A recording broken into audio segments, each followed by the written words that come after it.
इस वीडियो कार्यक्रम में आप सभी साथियों का हार्दिक स्वागत अभिनंदन। दोस्तों, आप सभी को मेरा नमस्कार। दोस्तों, इसमें देश की सबसे बड़ी खबर आने जा रही है दोस्तों कि आकाश आनंद जी का फिर वापसी होने जा रही है। दोस्तों, इसके लिए पार्टी में जोरों शोरों से चर्चा है। दोस्तों, वहीं पर कई विपक्ष के लोग सवाल खड़ा कर रहे हैं कि आकाश आनंद को बहन जी ने आखिर क्यों सारे पद से मुक्त किया। दोस्तों, वहीं पर बहन जी ने कहा कि इनको अभी परिपक्व नहीं हुए हैं और ये बहुजन समाज का मूवमेंट है, इसलिए आनंद आकाश जी को अभी परिपक्व होने की ज़रूरत है। दोस्तों, और सबसे पहले नगीना के रैली में जो चंद्रशेखर आज़ाद जी को उन्होंने कटाक्ष किया था, उसी समय से बहन जी की बातें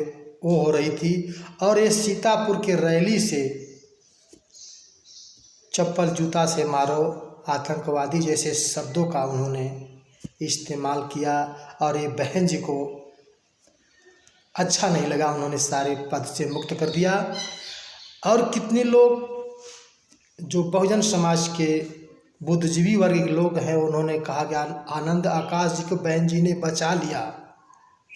और वहीं पर विपक्ष के लोग कह रहे हैं कि बीजेपी के डर से जो है बहन जी ने ऐसा किया, क्योंकि बीजेपी सारे जो उनका जोशीला भाषण था, जो फायर ब्रांड जैसे नेता उभरे हुए थे, पूरे देश पर 5 महीने के अंदर छा गए थे। दोस्तों, और आज इस समय जो है तमाम बीएसपी के नेता हर ज़िले से बीएसपी को आकाश आनंद को लेकर के इस्तीफा दे रहे हैं। दोस्तों, उनका कहना है कि आकाश आनंद के आने से बीएसपी में एक नई ऊर्जा आ गई थी। दोस्तों, बहन जी ने ऐसे गलत कर दिया उनको निकाल करके, इसलिए हम लोग इस्तीफा पार्टी से दे रहे हैं। तमाम लोग जो है ने तमाम नेता ने जो है बहन जी को इस्तीफा दिया। लेकिन उनको मेरा सवाल कि उनको ऐसा अभी जल्दीबाजी में निर्णय नहीं लेना चाहिए, क्योंकि जो काम बहन जी करती हैं बड़ा सोच विचार के करती हैं। अगर आज आप इस्तीफा दे देंगे तो अभी पार्टी में बहुत तेज़ से मीटिंग चल रही है आकाश आनंद जी को वापस लाने के लिए, तो फिर जब आप बसपा से वापस चले जाएंगे, इस्तीफा दे देंगे, तब फिर वापसी नहीं कर पाएंगे बीएसपी। दोस्तों, इसमें जल्दीबाजी न करें, समझें जो बहन जी ने किया है वह सोच समझकर ही किया है, इसलिए आपको समझना होगा, आपको विचार करना होगा। इसलिए तमाम टिप्पणियाँ विपक्ष के लोग बता रहे हैं कि बहन जी जो है बीजेपी के बी टीम है। अगर बी टीम होती दोस्तों तो जो है अभी आप लोगों ने देखा चुनावी बॉन्ड को लेकर कि सबसे बड़ी पार्टियों जो चंदा चोर में पकड़े गए हैं, और बहन जी एक ईमानदार पार्टी होकर के अकेले चुनाव लड़े, क्योंकि वह इंटरनेशनल बीएसपी राष्ट्रीय पार्टी है। दोस्तों, छोटी मोटी पार्टी नहीं है। सत्ता आए न आए उसकी अलग की बात है, लेकिन वह सामाजिक महापुरुषों बहुजन महापुरुषों का मूवमेंट है। कांशीराम साहब जी ने कहा था, तुम्हारी सत्ता आए न आए, तुम शासक बनो या न बनो, लेकिन तुम्हारी लड़ाई सामाजिक परिवर्तन की हमेशा होनी चाहिए। दोस्तों, तो बहन जी महापुरुषों के उद्देश्य से चलती हैं। और ये आकाश आनंद कुछ ऐसे बोल गए कि बहन जी को हटाना पड़ा, क्योंकि वो संवैधानिक ढंग से नेता लोग सवाल कर रहे हैं कि बहन जी उन्हीं को कोऑर्डिनेटर बनाया कि आकाश आनंद उत्तराधिकारी रहेंगे और पूरे देश का जो है कारोबार चुनावी करेंगे। एक तरफ बहन जी ने परिपक्व करके बनाया था, फिर अपरिपक्व कैसे हो गए। तमाम विपक्षियों का जो है बहन जी पर आरोप लग रहा है, लेकिन पार्टी में जो है मीटिंग चल रही है, बहुत ही जल्दी फिर बीएसपी प्रमुख फैसला लेने वाली हैं, क्योंकि आनंद के आने से भारत में सभी युवाओं एक साथ जुड़ गए थे, क्योंकि सारी समस्या को लेकर चल रहे थे। भारत में सभी वर्ग की समस्या की लड़ाई लड़ रहे थे और भारत में सभी वर्ग के युवा आकाश आनंद की तरफ जुड़े हुए थे दोस्तों।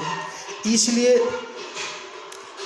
अगर ऐसा अगर नहीं हुआ तो कुछ अपने बीएसपी के नेताओं का कहना है कि बीएसपी का जो स्तर खराब हो जाएगा, लेकिन बहन जी ऐसा करेंगी नहीं। बहन जी पार्टी से निकाला नहीं है, उनको अभी सीखने का मौका दी हुई हैं और यही परिपक्व हो गए तो उनको पुनः वापस कर देंगे उसी पद पर, क्योंकि वास्तविकता में वह आकाश आनंद जी उत्तराधिकारी के योग्य है दोस्तों।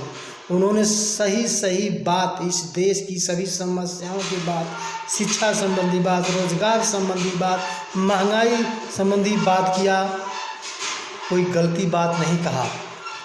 ये आप पर जो विपक्ष लोग दोष लगाते हैं कि बी टीम है, ये टीम है, ये सब बिल्कुल क्या जितनी पार्टियां हैं क्या सब जैसे ओबीसी साहब हैं, सपा है और जो है चंद्रशेखर की हैं, तमाम छोटी छोटी पार्टियां हैं, क्या गठबंधन में नहीं है तो क्या वो बीजेपी की बी टीम है?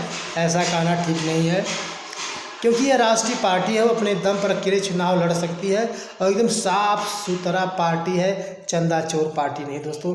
आपके पास प्रमाण है सुप्रीम कोर्ट का, आप देख लीजिए, सोशल मीडिया पर देख लीजिए कि एक ईमानदार पार्टी हो, अपना अकेले चुनाव लड़े, सरकार बने या न बने, लेकिन वो अपने मिशन के लिए, अपने महापुरुषों के बहुजन हिताय बहुजन सुखाय के लिए वह हमेशा काम करते हैं दोस्तों। इस बात को आपको समझना होगा और इस पार्टी में आकाश आनंद की वापसी भी बहुत ज़रूरी है, क्योंकि बहन जी पर इतना कार्यभार हो गया है। एक तरफ रैली भी करना और फिर संगठन की मीटिंग करना, तमाम जैसी समस्याओं को जो है बहन जी को अकेले झेलना पड़ रहा है। इसलिए इस स्थिति में बहन जी को बहुत बड़े काम नज़र आ रहे हैं और आकाश आनंद जी थे, सारे काम करते थे, रैली भी करते थे। एक तरफ पश्चिमी तरफ जो है आकाश आनंद जी करते थे, पूर्वी की तरफ बहन जी जो है अपना रैलियाँ करती थी और आकाश आनंद जी जगह जगह जो भी छोटी समस्या थी, संगठन को मीटिंग बुलाना, बैठाना, सारी समस्या का निर्णय लेना, उनको उत्तराधिकारी के रूप में बहन जी ने बनाया था, वो अपना निर्णय ले लेते थे।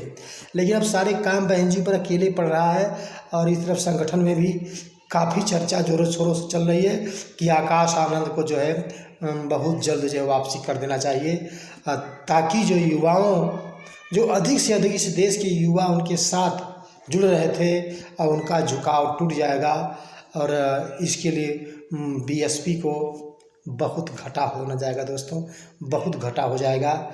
इसलिए आप साथियों को समझना चाहिए, इस पर विचार करना चाहिए और पुनः अपने संगठन को मजबूत करने के लिए, अपने संगठन में शक्ति लाने के लिए पुनः आकाश आनंद जी को, बहन जी को वापस करना चाहिए और उनकी मीटिंग करके उनको सही परिपक्व ऐसे शब्दों का उपयोग न करें, उनको प्रशिक्षित कर लें। लेकिन इस समय ये युवाओं की मांग और 2024 का लोकसभा का चुनाव आकाश आनंद के ऊपर टिका हुआ है दोस्तों, क्योंकि बीएसपी के जो दूसरे नंबर पर नेता हैं वह आकाश आनंद जी मिल चुके थे। ऐसा पूरे भारत के युवाओं को जो है खुशखबरी मिल चुकी थी और सब लोग बहुत तेज़ी से जोड़ रहे थे, क्योंकि सभी वर्ग के लिए, रोजगार के लिए उन्होंने बात किया, सभी किसानों के लिए बात किया। इसलिए आकाश आनंद की आना बहुत ज़रूरी दोस्तों। आप अगर हमारे चैनल पर नए हैं दोस्तों, ज़रूर लाइक करिए और शेयर करिए अपने मित्रों दोस्तों को। आप सभी को बहुत बहुत साधुवाद। जय संविधान, जय भारत का विज्ञान।